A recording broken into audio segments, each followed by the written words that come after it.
ఏం మాట్లాడాలి? ఎలా ఉంది ఓటింగ్ సౌండ్ ఎలా ఉంది? ఈ సార్వత్రిక ఎన్నికల్లో గతంలో కంటే చాలా హెవీ టర్న్ అవుతుంది ఓటింగ్లో.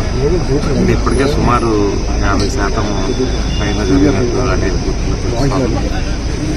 గతంలో అయితే 79, 80 క్లోజ్ అయ్యే సుమారు. ఈసారి 80 దాటి 90% వరకు పోటీలు. అంటే ప్రభుత్వం ఒక పాజిటివ్ ఇంపాక్ట్ అనేది.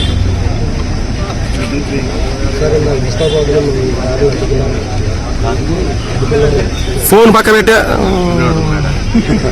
దాన్ని ఏమన్నా అట్టుకోగలరా? ముస్తాఫా సంఘటన ఏది వినలేదంటే మొన్నలో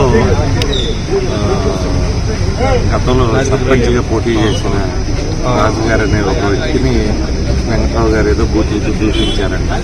అట్లాగే అక్కడ ఇంకెవరో ఒక ఆయన గతంలో వైసీపీలో ఉన్నప్పుడు ఆయనతో తిరిగిన ఆయన కూడా దూషించారు. చూస్తే వాళ్ళందరూ కూడా వెంటబడ్డారు. నూనె నుంచి వాళ్ళందరూ వెంటబడి సుమారుగా ముస్తాబాద్ దగ్గర పట్టుకున్నారు. ఆ కారు పోలీసులు వచ్చారు. మనకేం సంబంధం లేదు. లోకల్ గొడవలు ఆయన వెళ్ళి తిట్టాడు. వాళ్ళు నొన్నాళ్ళు ఎమ్మటపడి ముస్తాబాద్ దగ్గర పట్టుకున్నారు. మీరే వెంకటరావు కారు అడ్డం పెట్టారని చెప్పి బయట చెప్తున్నారు. నా కారు వెనక కదా ఉంది. నా కారు వెనక ఉంది కదా. ఆయన కారే ముందు